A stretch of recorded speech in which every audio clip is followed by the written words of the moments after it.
Fala pessoal, Alessandro Loyola aqui, Grupo de Estudos Red Pill Alessandro Loyola, aula de número 3. O tema dessa aula é o consciente e o pré-consciente. Seguindo os passos de Freud e outros estudiosos do comportamento humano, a nossa mente, além dela ser dividida nos componentes id, ego e superego, ela também foi dividida em outros dois componentes, chamados consciente e pré-consciente, sendo que o pré-consciente inclui subconsciente e inconsciente. Mas eu vou lidar utilizando essa dicotomia, porque ela fica mais fácil. Consciente e pré-consciente.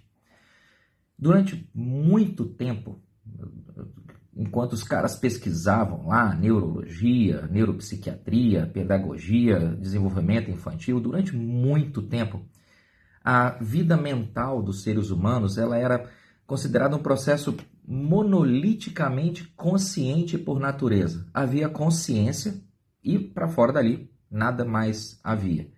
É daí que vem, por exemplo, penso, logo existo, de Descartes, e vem também a filosofia do empirismo inato de John Locke, né? O ser humano é uma tábula branca e por aí vai.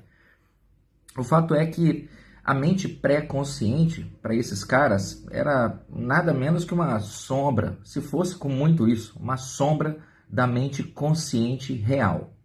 O problema é que vários estudos realizados nos últimos 30 anos mostraram que a esmagadora maioria das decisões que você toma, elas ocorrem no nível subconsciente e inconsciente. Vou repetir isso. A esmagadora maioria das decisões que você toma e que você acha que são decisões conscientes, na verdade foram decisões pré-conscientes. Lá no seu cérebro, o seu pré-consciente, ele toma uma decisão e julga se aquela decisão tem um grau de relevância ou não. Caso ela tenha um grau de relevância, aí essa decisão sobe para o nível consciente. Caso ela não tenha algum grau de relevância, essa decisão acaba se processando sem que você tenha plena consciência de que essa decisão ocorreu em algum momento. Isso pode parecer um pouco esquisito, mas é verdadeiro e significa que muitas das suas ações elas ocorrem sem a devida reflexão consciente. É uma coisa que os psicólogos e médicos, de modo geral, chamam de automatismo. Sua mente pré-consciente, ela cuida de muitas coisas para você. Por meio do automatismo, a sua mente pré-consciente, ela cuida do processo de digestão, da respiração, dos reflexos músculo-esqueléticos, dos sonhos. A gente sonha utilizando a mente pré-consciente. A mente pré-consciente também está envolvida quando você vai tocar algum instrumento com grande habilidade. O pessoal que é virtuose, né, que toca flauta, toca violoncelo, violão. Normalmente ali o que está em operação é um bocado da mente pré-consciente. Aquele treinamento conscientemente foi enviado para a mente pré-consciente e no momento em que o indivíduo vai expor a virtuose dele no instrumento, quem está operando aquilo é a mente pré-consciente. Ele não pensa em todas as notas, ele simplesmente vai. Isso também serve para treinamento de artes marciais, por exemplo, onde você pega a sua mente consciente e por meio dela você faz um imprint na sua mente pré-consciente, para no momento que for necessário utilizar aquela habilidade, você não ter que ficar pensando muito, sua mente pré-consciente assume comando. Um outro exemplo bem besta para você poder entender como que sua mente pré-consciente cuida de muitas decisões que você toma, fica de pé e coloca os dois braços junto ao corpo, assim, ó. Coloca o braço junto ao corpo e o cotovelo dobrado num ângulo de 90 graus, como se você estivesse segurando um volante ou segurando um copo. Fica em pé e coloca o braço assim. A tendência é que a força da gravidade vai querer, e a fadiga muscular vão querer puxar seu braço para baixo, seu antebraço para baixo. Só que como você deu para o seu pré-consciente a ordem de manter os braços naquela determinada posição, a sua mente pré-consciente cuida de promover e produzir todo tipo de tônus muscular que for necessário para manter o braço naquela posição determinada, sem que você tenha que se preocupar conscientemente com isso, pelo menos até atingir o grau de fadiga. Esse é um modo como sua mente pré-consciente ela ativa mecanismos de opinião, decisão e movimento, ação no mundo real, muitas vezes sem que a sua mente consciente tenha noção disso. E consegue ficar ainda pior, porque a mente pré-consciente, ela consegue condicionar profundamente a sua mente consciente. Conscientemente, tenta balançar a cabeça num sinal de não, dizendo sim. Você precisa se concentrar um pouco antes de fazer isso. Você precisa segurar sua mente pré-consciente, passar por cima dela com a sua mente consciente. É quase como se ocorresse uma briga entre elas duas durante uns 2 segundos, para que uma cedesse terreno e permitisse que a outra assumisse o comando. O fato é, está muito claro, a mente pré-consciente é tão capaz de tomar decisões quanto a mente consciente. E as decisões que a mente pré-consciente toma é como se elas fossem bolhas. Imagina uma garrafa de refrigerante. É como se fossem bolhas que vêm lá do fundo até o gargalo. A sua mente consciente vê o gargalo, mas ela não percebe de onde estão vindo as bolhas. Então essa efervescência que você percebe na boca da garrafa é simplesmente o produto de essa efervescência consciente que você percebe no gargalo da garrafa.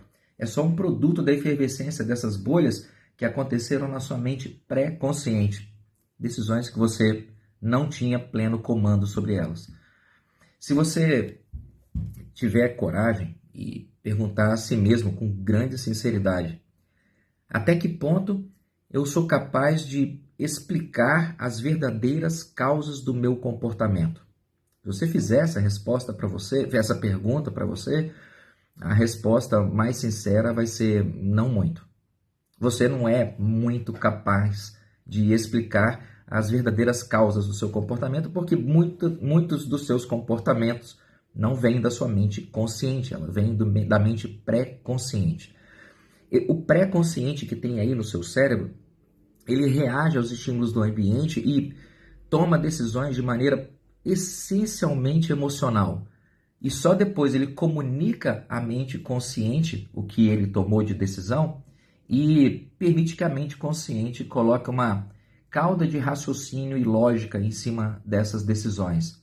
De maneira que o raciocínio e a lógica, em geral, eles aparecem depois e não antes de você tomar suas decisões. Você toma uma decisão, você toma uma decisão emocionalmente e só depois você vai colocar uma desculpa racional em cima dela.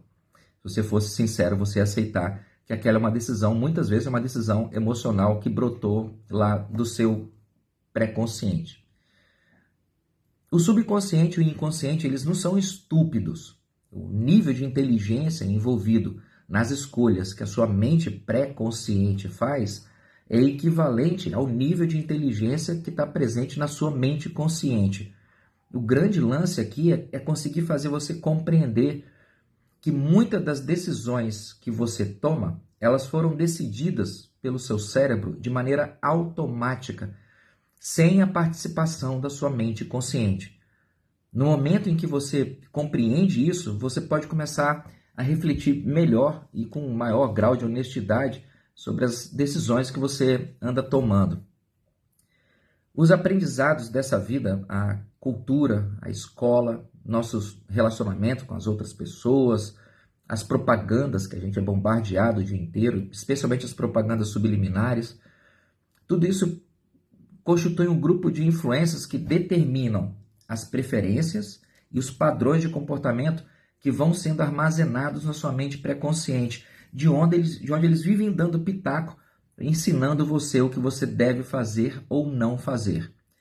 Sua mente pré-consciente determina os impulsos e depois deixa sua mente consciente para resolver os pepinos.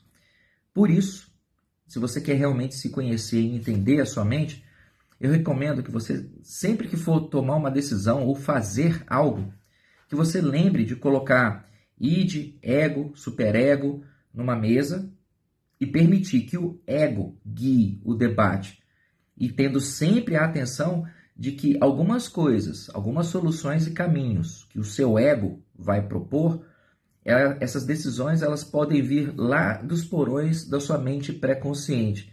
E elas devem ser analisadas mais uma vez da maneira mais crítica possível.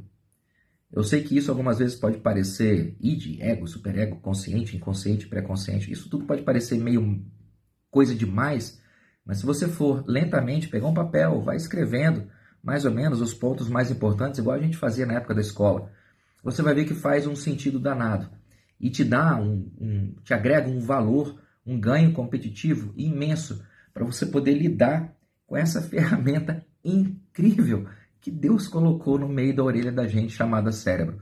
Eu espero que ele tenha colocado aí. E também espero que essa aula tenha valido o seu tempo e que você reflita um pouco sobre mente consciente e mente pré-consciente. Na próxima aula a gente vai falar de um subproduto da sua mente que hoje em dia ele tem sido bastante comum e frequente na nossa sociedade. É um subproduto chamado pensamentos autossabotadores. Eu acho que vai ser bem bacana aprender sobre isso. Grande abraço, pessoal!